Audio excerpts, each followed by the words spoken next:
Hey, I just got a box of comics in. Who wants to see what's inside? Stay tuned and watch this video till the end.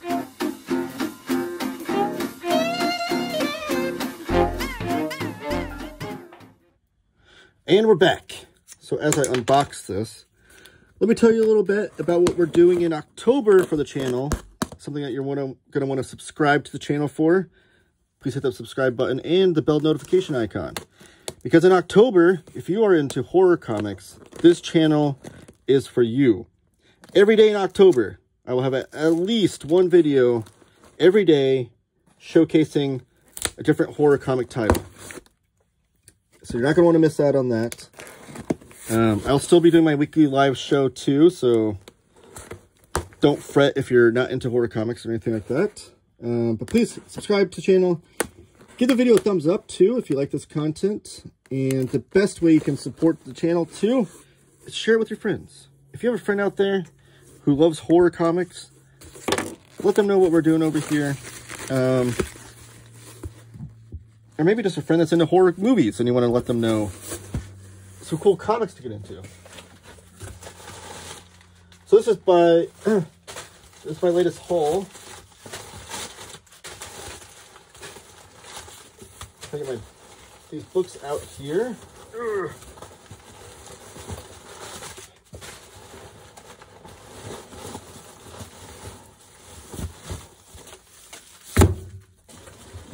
Is that everything?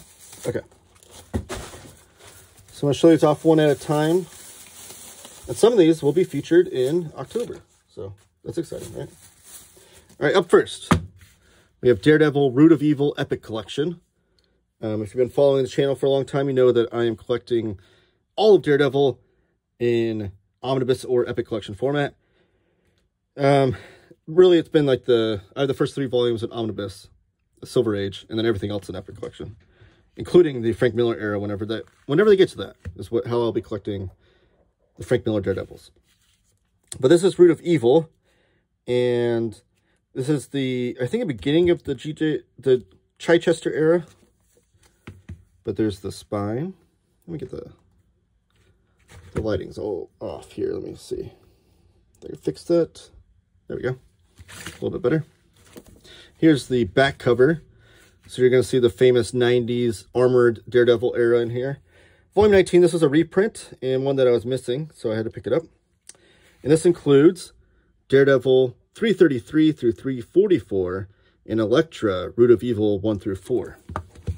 This is content I've never read before. I am excited to see how this plays, and if it's as bad as people say. This is a not so well-liked era of Daredevil, especially with the 90s era armor.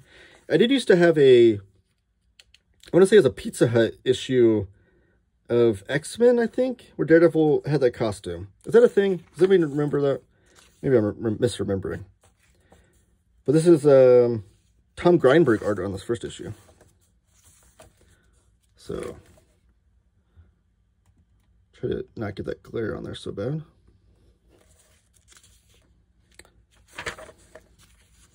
The art looks awesome. Tom Grindberg, I recognize him from something. What else have I read that his art showed up in? Let me know in the comments. Are you guys familiar with Tom Grindberg? His artwork looks good. I don't know, maybe the stories aren't so great. It looks like in the middle here, we have Elektra Root of Evil. And, let me see. There's always great table of contents in these epic collections. So it looks like you get like 5 issues of Daredevil, and then it bleeds into Elektra Root of Evil 1 through 4, and then all the rest of the Daredevil issues. And this is written by D.G. Chichester, Scott McDaniel on artwork. So I don't know, where do you guys land on Elektra? Do you wish she just stayed dead during after Frank Miller's run? Or are you okay with her being brought back? That looks Frank Miller inspired, that artwork right there. I don't know, I usually tend to err on the side of, I want characters to stay dead if they died. But, I don't know, I'm okay seeing other interpretations too. If it really bothers you, I guess you can just stop reading whenever she died at the Frank Miller era and then move on. Yeah, the artwork throughout this looks pretty great, I have to say. Looks like fun 90s artwork. So, which I'm a fan of. I have no apprehensions to that kind of thing. But this is way far ahead into the future of my Daredevil reading, so I'll get to it one day, but there's my first book in my haul. Next is the second and last epic collection of this haul, and that is Namor the Submariner, Titans 3. There's the spine. And even though it's titled Titans 3, it's actually the 4th volume of Namor. And we're still waiting on volume 2. So we have volumes 1, 3, and 4.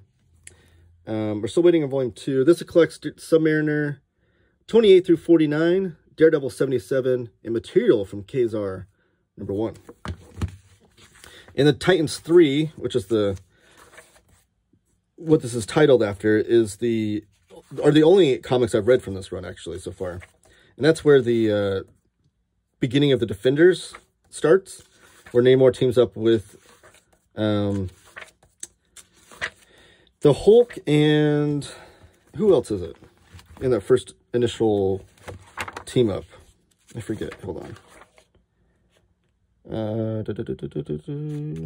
Titans 3, 136.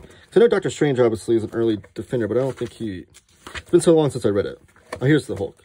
And Silver Surfer. Okay. So this is the beginning of the Defenders. If you're familiar with the Defenders, Doctor Strange joins in whenever the Defenders gets going. But this is Roy Thomas's run on Submariner. And I guess at the time, I think he was writing the Hulk and Doctor Strange, and then he eventually just bled them all together. But really great artwork here by Sal Buscema. There's a lot of great artists featured in this volume, too. You've got Sal Buscema and Gene Colan, who's one of my all-time favorite artists. Ross Andrew, who's my second favorite Spider-Man artist. George Tuska, Marie Severin, super underrated artist. And Frank Springer. So I'm really excited to dive into this. Submariner, Namor's been one of my favorite characters to go through his history. I've loved his Golden Age run. I loved his 90s run. And this run here, where I think it lasted 60 or some issues of his own ongoing, I've not read before. So I'm excited that these epic collections exist. Volume 2, whenever it does come out, will include the first few issues of that. So, up next, a book that will be featured on Spooktober is Godzilla War for Humanity. So on my channel, I have a video on Blood Force Trauma, which is a comic that Jake Smith put together and was kickstarting. This is his first like mainstream kind of debut, and I'm so excited for him. I've been touting Jake Smith's name for a number of years now, and I think he's going to be one of the hot up-and-coming cartoonists that everybody needs to have on the radar. So I will definitely be highlighting Godzilla War for Humanity. It's written by Andrew McLean, who wrote and drew Headlopper for Image Comics, but Jake Smith's the artist. This is a nice little slim trade, which I don't usually pick up, but when it's a cartoonist that I really, love and adore and want to show off their artwork, I have to pick them up, right? Yep, it even says Jake Smith right there, Blood Force Trauma, and Andrew McLean with Headlopper. So I cannot wait to dive into this. I know I convinced my buddy Lohit to pick this up off the racks. He's a weekly comic book Wednesday Warrior purchaser, and he said he loved it. So I'm excited to dive. Oh my gosh, this is gonna be so freaking great. Like, how do you see his artwork and not just want to instantly buy this, right? So I'm hoping that you all do and buy this, and then prepare yourselves for my big review on this book. Oh my gosh, this is going to go on my reading stack right away. I cannot wait to dive into this. And there were variant covers by Andrew McLean that he did as well. So each issue had a Andrew McLean variant and a Jake Smith cover. Each issue is separated by the cover, though, which I really appreciate in collected editions. All right, I'm going to flip two more through. Oh my gosh, this is going to be so great. I do want to see if there's any back matter, though. Oh, there's more issues. Any special features back here? That's the end. Andrew McLean artwork. Oh, Tom Scioli did a cover, which is great. Tom Scioli's doing a Godzilla series right now, which I'm super stoked for. Nick Bartera, Hazen Becker, Sam Owen, Erica Henderson. Oh, there's more. Sam McKenzie, Chad Moore. That's a great cover. Look at that Chad Moore cover, Godzilla. Lane Lloyd, Kyle Stram, colors by Greg Smallwood, Scott McFarlane, and Leonardo Gonzalez.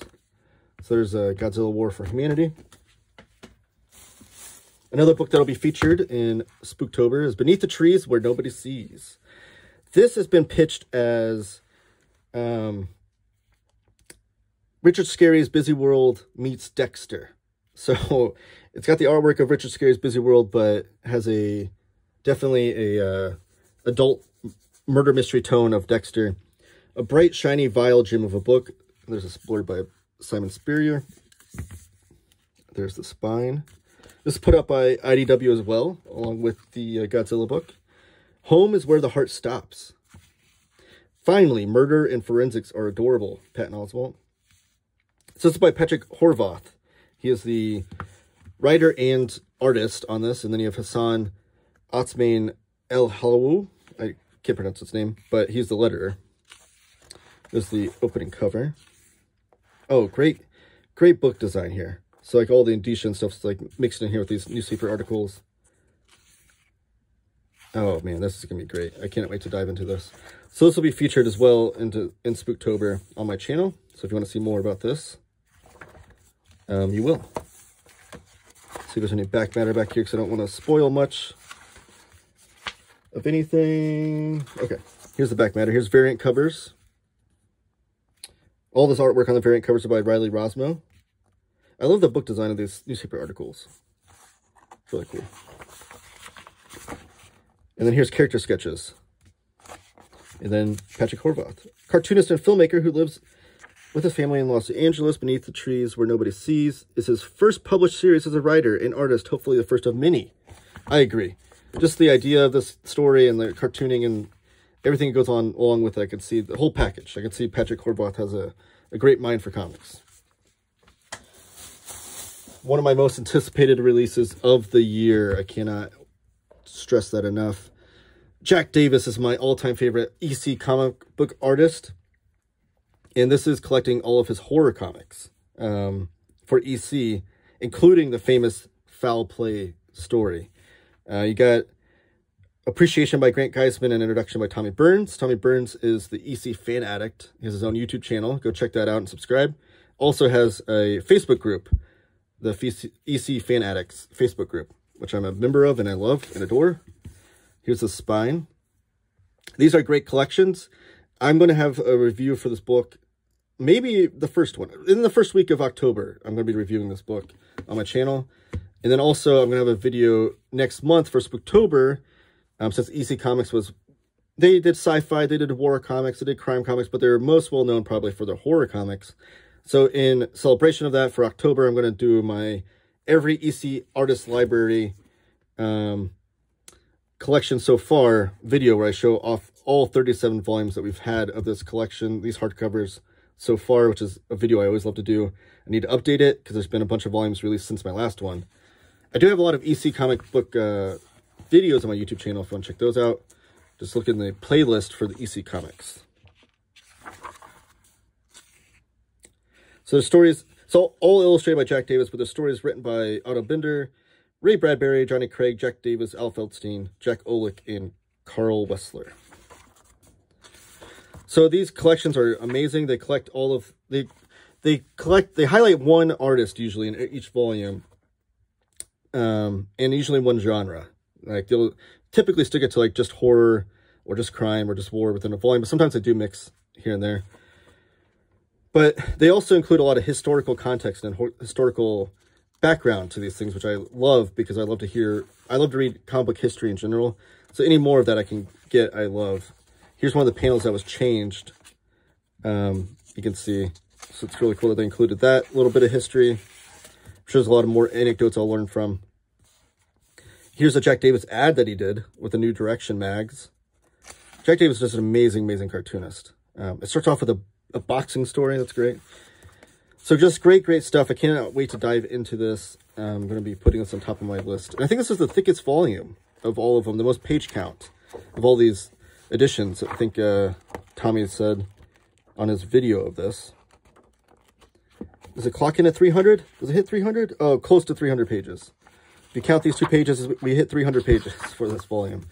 But great, great stuff. I can't wait to dive into that. And then 2 more Fantagraphics books. I have Blessed Be by Rick Altergott. Flower Town USA Adventure. This came out earlier this spring, and I've been meaning to pick it up, and I finally did. Rick Altergott. Oh, this is awesome. I love the end papers there at the map. He's a cartoonist that did Doofus back in the day. What's his comic? Underground cartoonist of the 90s. Often described as like your favorite cartoonist. Like guys like Daniel Clowes, Chris Ware, Peter Bagg. Like they were all the big cartoonists of the 90s, but they all loved Rick Altergott. And this is his first full-length graphic novel. Doofus was usually serialized in other comics and magazines and things, so this is his first full-length work, and I'm excited to dive into this. Yeah, the cartooning still looks great. I do have the Doofus Omnibus, which is like a thinner trade paperback, but it collects all of his other work. But I'll be diving into this. I'll do a video on this, but it probably won't be until after October. So, look forward to that. Some background ephemera, which I appreciate. Began drawing cartoons. He lives in Cranston, Rhode Island with his wife, Ariel, and son, Eddie, and the cat, Meowsers. So great, great stuff. That's Blessed Be by Rick Altergott. And then last but not least, I have Future. I'm going to move up the camera on this one. Future by Tommi Musturi. And this looks to be wrapped in plastic, so I'm going to cut open this bad boy.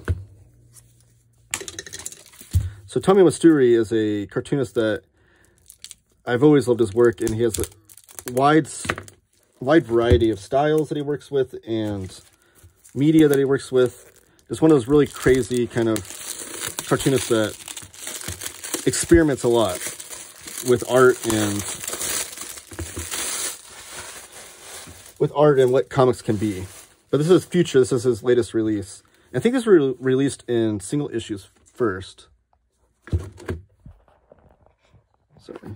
Let me fix my camera here for a second.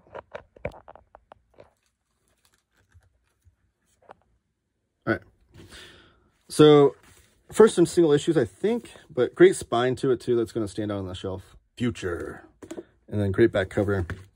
It is like a thicker, flexy cover paperback. It's not quite like cheap paperback. It's like very hard, flexy cover there with some French flaps. You can see the end papers too are just really psychedelic. The paper on the inside is really like a newsprinty, which I love. It says Future there as well. So I'm going to flip through this and show it off. I will have a video. That's a great cover too. Reminiscent of like classic comics, right? I will have a video on this book whenever I dive into this, but I can just tell this whole thing, this whole package is going to be an experience in itself. And I just can't wait to dive into this. This is crazy psychedelic. You see all the different color treatments involved in here. This is going to be an amazing, amazing book. Yeah, this is going to be great. Like all the different styles he's working with and different media that he's working with. He's really an inventive cartoonist. And I loved everything I've read from him so far and everything he works with. He's constantly just continuing to push the boundaries of what comics can be. Issue 7. Are these letters pages or... So it looks like it collects the exact contents of the original issues then. Because I didn't even know these single issues were coming out. It just wasn't on my radar at the time for whatever reason. So I'm excited they collected them. It looks like they collected every piece of those issues. Yeah. Interesting. So this was let's see, Latveria, translation Finnish. He is a Finnish cartoonist too, I should say. Making this sport. I'm trying to see if it says. Yeah, it doesn't say when, what all the issues it collects in here, but definitely a wild psychedelic book that I'm excited to dive into. So that's the haul. Like I said, please subscribe to the channel, especially if you like horror comics. It's going to be the theme of October. Every single day there will be a video. It'll be the most content I've ever put out in 1 month. So support me with that. And give the video a thumbs up. Comment down below with your thoughts on any of these books. I want to hear what you guys' thoughts are. And let me know what you're reading in Spooktober. Maybe there's a book that you want to recommend that I can squeeze in at the last second. But here's the spines of all the books. Thank you guys for watching. Have a great day. Keep reading comics.